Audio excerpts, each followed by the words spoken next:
আসসালামু আলাইকুম রহমতুল্লাহ। প্রাণপ্রিয় শিক্ষার্থী, আজকের ক্লাসে আমি 4 নং সৃজনশীল প্রশ্নটি সমাধান করে দিব। এটা হচ্ছে এসএসসি হিসাব বিজ্ঞান বা নবম দশম শ্রেণী হিসাব বিজ্ঞান বইয়ের দ্বিতীয় অধ্যায় অর্থাৎ লেনদেন অধ্যায় থেকে বোর্ড বইয়ের 4 নং সৃজনশীল প্রশ্ন সমাধান করে দিব।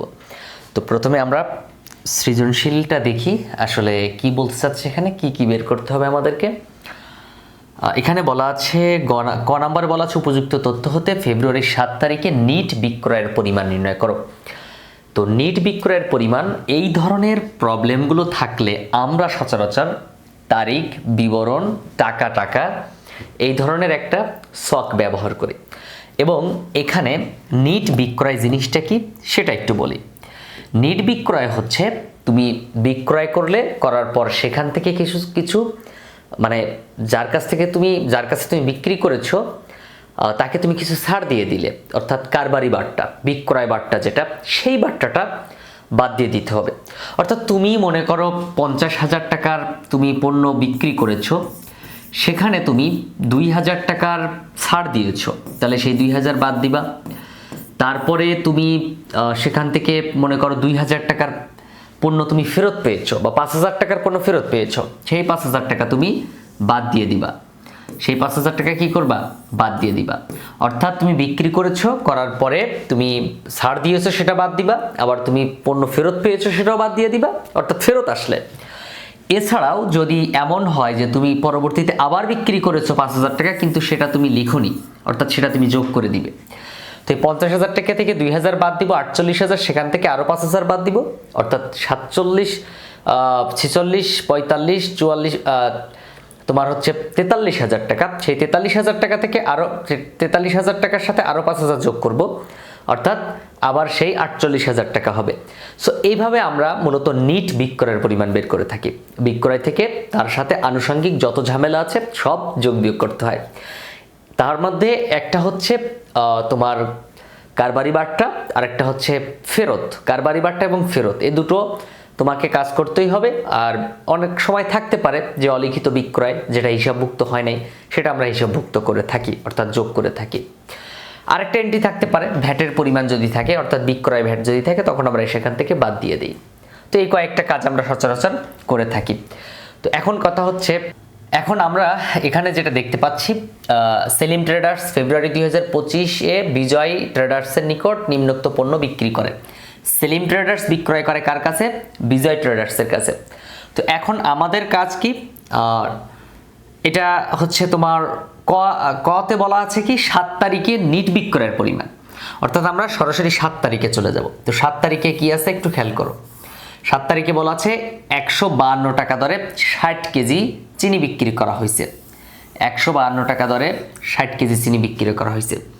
সেলিম ট্রেডার্স মোট বিক্রয়ের উপর 10% কারবারি বাট্টা মঞ্জুর করে। এছাড়া কিন্তু আর তেমন কোনো কাজ নেই। ফেব্রুয়ারি 15 তারিখে বলা আছে 130 টাকা দরে 50 কেজি মসুর ডাল বিক্রি করা। অর্থাৎ এখানে দেখো সবগুলো কিন্তু ঘটনা কি বিক্রি করছে। তো তার মধ্যে আমাদেরকে 7 তারিখে নিট বিক্রয়, অর্থাৎ 7 তারিখে যে টাকা বিক্রি হয়েছে সেখান থেকে আমরা কারবারি বাট্টাটা বাদ দিয়ে দেব। এখানে কিন্তু এমন নাই যে 7 তারিখের ওই ঘটনার সাথে জড়িত বিক্রয়ের পরিমাণ লেখা হয়নি, কিংবা এমন হয়েছে যে 7 তারিখে বিক্রি হয়েছিল সেটা আবার ফেরত আসছে কিছু টাকা, সেটাও হয়নি। সো একটা মাত্র কাহিনী কি, প্রথমে আমরা বিক্রয়ের পরিমাণ লিখবো, লেখার পর সেখান থেকে কারবারি বাট্টাটা বাদ দিয়ে দিব। তো এখন আমরা প্রথমে কি করব? ছক করব। ছকটা হচ্ছে তারিখ, বিবরণ, টাকা, অর্থাৎ পরিমাণ নির্ণয়ের জন্য আমরা যে ছকটা ব্যবহার করি সেটা আমরা এখন ব্যবহার করব। এটা হচ্ছে পরিমাণ নির্ণয়ের ছক। প্রথমে আমরা কি করব? ক নং লিখে নিব। এখানে ক, খেয়াল করো, ক নং লিখলাম। তো এখানে কি লিখব? ক নংয়ে লিখব হচ্ছে নিট বিক্রয়ের পরিমাণ। নিট বিক্রয়ের পরিমাণ, নিট বিক্রয়ের পরিমাণ নির্ণয়। আর ছকটা কেমন হবে? তারিখ, বিবরণ, বিস্তারিত টাকা এবং পরিমাণ টাকা। এবার আমরা লিখব হচ্ছে এখানে যে ডেট দেওয়া ছিল সেই ডেটটা আমরা দেখব। ডেটটার মধ্যে দেখো ফেব্রুয়ারি 7 তারিখ লেখা আছে 2025 সালের, তাহলে এখানে লিখব 2025 সাল। আর তারিখ কত ছিল? ফেব্রুয়ারি 7 তারিখ, তাহলে লিখব কি ফেব্রুয়ারি 7 তারিখ। এবার দেখো ফেব্রুয়ারি 7 তারিখে কি আছে, 152 টাকা দরে 60 কেজি চিনি বিক্রয়। তাহলে লিখবো কি, চিনি বিক্রয়, চিনি বিক্রয়, চিনি বিক্রয়। খেয়াল করো 152 টাকা দরে 60 কেজি, অর্থাৎ 152 টাকা 1 কেজির দাম, আর বিক্রি করছে 60 কেজি। আমার প্রচুরই লেখার ভুল হয়, যে কারণে অ্যামাউন্ট চেঞ্জ হয়ে যায়। 152 60 কি আছে, 152 60। এবার আমরা এই দুটোকে কি করব, গুণ করব। এই দুটোকে কি করব, গুণ করব। দেখো তো গুণের ক্ষেত্রে আমরা এখানে এই ক্যালকুলেটরটা ব্যবহার করি, তাহলে ভুল একটু কম হওয়ার সম্ভাবনা থাকবে। প্রথমে লিখব কত, 152 লিখব, 152, তারপরে গুণ দিব, দেন লিখব হচ্ছে 60, এই যে 60, 152 গুণ 60 হয় কত, 9120 টাকা হয়, 9120 টাকা। খেয়াল করো কি করলাম বলো তো, 152, হ্যাঁ 100 কি করলাম, 152 1 কেজির দাম, কত কেজি ক্রয় করছে উনি, বিক্রি করছে 60 কেজি বিক্রি করছে, তাহলে এখানে লিখবো 60 কেজি। 152 গুণ 60 কেজি হবে কত, সমান দিব 9120 টাকা। এখন হচ্ছে আমরা এখান থেকে কি বাদ দিব, বাদ কারবারি বাট্টা। কি বাদ দিব, বাদ দিব কি, কারবারি বাট্টা। তাহলে এখানে লিখবো কি, বাদ কারবারি, এই যে কারবারি বাট্টা একটু দেখে নাও, এখানে লেখা আছে যে বিক্রয়ের উপর 10% কারবারি বাট্টা, 10% কারবারি বাট্টা। তাহলে কারবারি বাট্টা এই যে 9100, খেয়াল করো 9120 ইন্টু 10%, তাহলে 9120 টাকার উপর 10% করব। তাহলে এখানে ইন্টু 10, দেখো এই যে পার্সেন্ট, হ্যাঁ কি আছে এখানে, 9120 ইন্টু 10%, 9120 ইন্টু 10%, তাহলে কত হয় খেয়াল করো, তাহলে 912 টাকা হয়। হ্যাঁ 9000, এই যে 9000, এখানে এই ক্যালকুলেটর একটু মিস ইনফরমেশন দিচ্ছে, 120 ইন্টু, হ্যাঁ ইন্টু কত 10, তারপর আমরা সমান দিয়ে ভাগ দিব হচ্ছে 100, ভাগ 100, তাহলেই হবে, সমান দিলে হয় কত, 912 টাকা। তাহলে এখানে লিখবো 912 টাকা। এখন এই 912 টাকা আমরা বাদ দিব 9120 টাকা থেকে, 9120 বিয়োগ কত, 912 টাকা, 912 টাকা, 9120 বিয়োগ 912 টাকা 8208 টাকা। তাহলে কি হবে এখানে বলো, 8208 টাকা, 8208 টাকা দিয়ে ডাবল দাগ দিয়ে বন্ধ করে দিব, মানে এখান থেকে এটা বাদ দিয়ে তারপর এখানে লিখে দেব। সো একটু খেয়াল করো, নর্মালি আমরা কি করলাম, আমরা এখানে যেটা করলাম, প্রথমে এই 152কে 60 দ্বারা গুণ করলাম। হ্যাঁ 152, খেয়াল করো 152 গুণ শুধু 60 টাকা, হিসেবে আসে 9120 টাকা। এবারে 9120কে আমরা কি করব, 10% করব, কারবারি বাট্টা 10%, যেটা লেখা ছিল অঙ্কে 10%, তো 10% করব। তো কীভাবে 10% করব, গুণ দিব 10, ওটাকে আবার ভাগ দিব 100 দ্বারা, তাহলে কত হয় খেয়াল করো, 912 টাকা হয়। লিখলাম এই 912 টাকা। এবার 9120 টাকা থেকে 9120 টাকা থেকে আমরা কি করব, 9120 টাকা থেকে আমরা বাদ দিব হচ্ছে, এই যে বাদ দিব হচ্ছে 912 টাকা, 912 টাকা বাদ দিব, তাহলে কত, 8208 টাকা হচ্ছে কি এই অঙ্কের এই যে নিট বিক্রয়ের পরিমাণ। কাজ শেষ। এখন আমরা কি করব দেখি। এরপরে বলছে ফেব্রুয়ারির 1 তারিখে লেনদেনের ভিত্তিতে একটি ক্যাশ মেমো প্রস্তুত করো। তো ক্যাশ মেমো জিনিসটা কি, ক্যাশ নগদ টাকায়, অর্থাৎ নগদ টাকায় যদি কোনো লেনদেন সংগঠিত হয় তাহলে সেটা আমরা ক্যাশ মেমোতে লিখে থাকি। যেমন তুমি একটা পণ্য বিক্রি করছো, বিক্রি হলে মানে যে কোনো বিক্রয় হলে সেটা আমরা নগদে বিক্রয়ের ক্ষেত্রে একটা ক্যাশ মেমো প্রস্তুত করি, আর বাকিতে হলে সেটা চালান তৈরি করি। তাহলে এখন কি করব, একটা ক্যাশ মেমো করব। কয় তারিখের উপর, ফেব্রুয়ারি 1 তারিখে, যে ফেব্রুয়ারি 1 তারিখে নগদে 150 টাকা দরে 115 কেজি চিনি, আর ভাউচার নং হচ্ছে 32। তো আমরা তাহলে একটা ক্যাশ মেমো ছক করি, এটা হচ্ছে ক নং প্রশ্নের উত্তর। এখন আমরা খ নং প্রশ্নের উত্তর করব। তোমরা যারা এখনও আমার অনলাইন ব্যাচে ভর্তি হওনি, কেন ভর্তি হওনি? আশা করি তোমরা আমার অনলাইন ব্যাচে ভর্তি হবে। অনেকেই মনে করে ফেক, এই সেই হ্যান ত্যান। একবার ভর্তি হয়ে দেখো, তোমার 3টা বিষয় হিসাব বিজ্ঞান, ফিনান্স এবং উদ্যোগ কমপ্লিট করে দিব ইনশাল্লাহ, এবং নির্দিষ্ট সময়ের মধ্যে, অর্থাৎ তুমি 6 মাসের মধ্যে তোমার বই কমপ্লিট হয়ে যাবে, ফিনান্স, উদ্যোগ এবং হিসাব বিজ্ঞান। এবং এই তোমার প্রিপারেশনটা হবে একদম A+ পাওয়ার মতো। সো আশা করি তোমরা যত দ্রুত পারো ভর্তি হয়ে যাও। তোমরা আসলে ভর্তিটা হয়ে দেখো, এত বড় চ্যানেল, এখানে আমি নিয়মিত বোর্ডে ক্লাস করাচ্ছি, ভিডিও ছাড়ছি, তারপরও অনেকে বিশ্বাস করে না, ফোন দেয়। আসলে তুমি একটাবার বিশ্বাস করে দেখতে পারো, অনলাইনে অনেক জায়গায় অনেকে ঠকছে, এই কারণে হয়তো বিশ্বাস করে না। তো একটাবার বিশ্বাস করে দেখতে পারো ইনশাল্লাহ, আশা রাখি কথা দিয়ে কথা রাখতে পারবো। ওকে, তো এই হচ্ছে ক্যাশ মেমোর একটা শখ। হ্যাঁ, এটা আমি করে রেখেছি আগেই। তো এখানে আমাদের অনেক ইনফরমেশন লিখতে হবে, কোথায় কি। এই ক্যাশ মেমো শখটা তুমি হচ্ছে একটু কষ্ট করে মাথার মধ্যে নিয়ে রাখবা, কিভাবে কোনটা কি লিখতে হয়। হ্যাঁ, শখটা হুবহু মুখস্থ রাখবা আর কি। তো প্রথমে আমাদের কাজ হচ্ছে, দেখো, ফেব্রুয়ারির কত তারিখ? 1 তারিখ। ফেব্রুয়ারি কত তারিখ? 1 তারিখ 2025। তাহলে আমরা এখানে এই যে তারিখের ঘরে লিখব কি?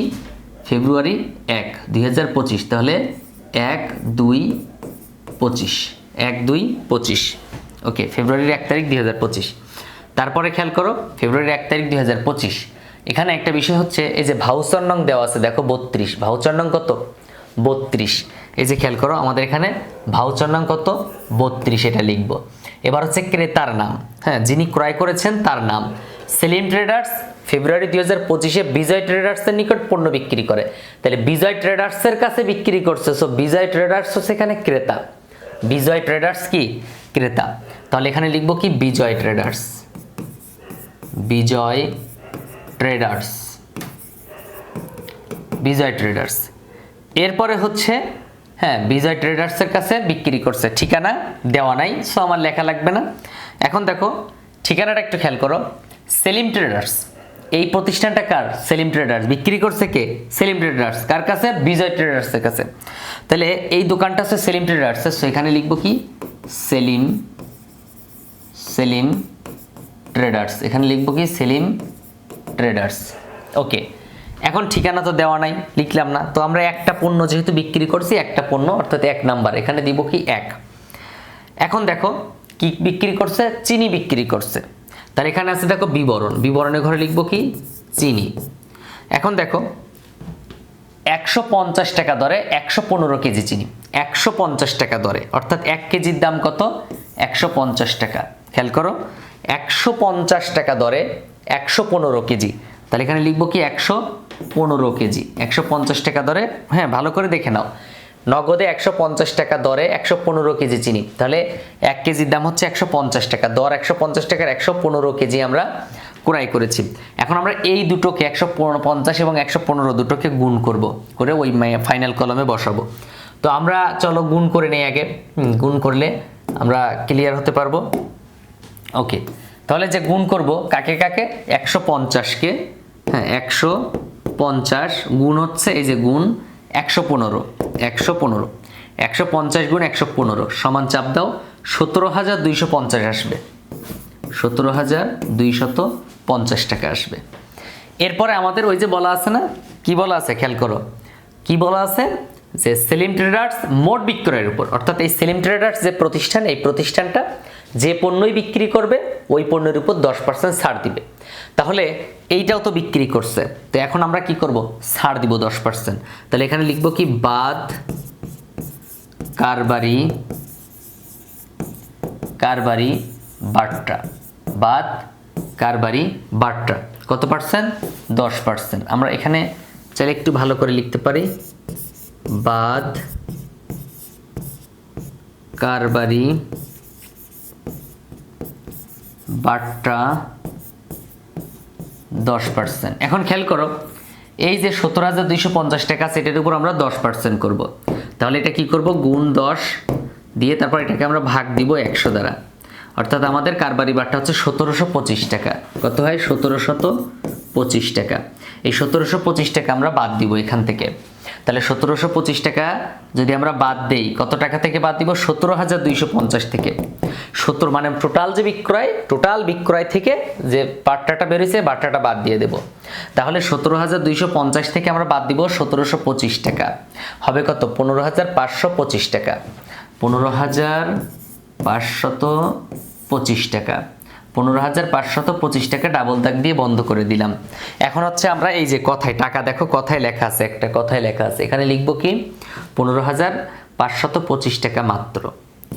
15,525 টাকা,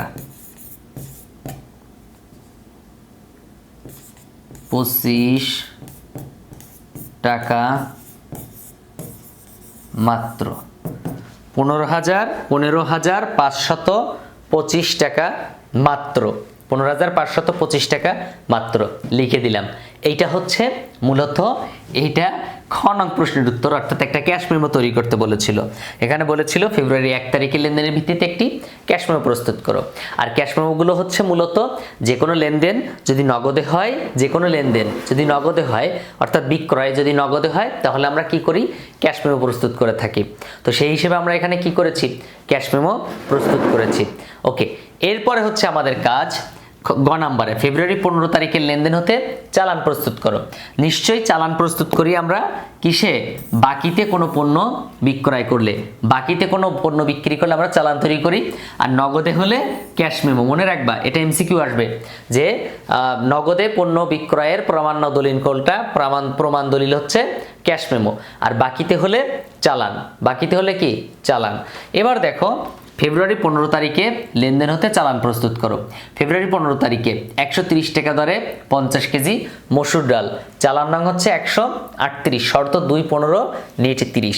তাহলে আমাদেরকে এখন কি করতে হবে? চালানের একটা ছক তৈরি করতে হবে। তো চলো আমরা চালানের একটা ছক তৈরি করি।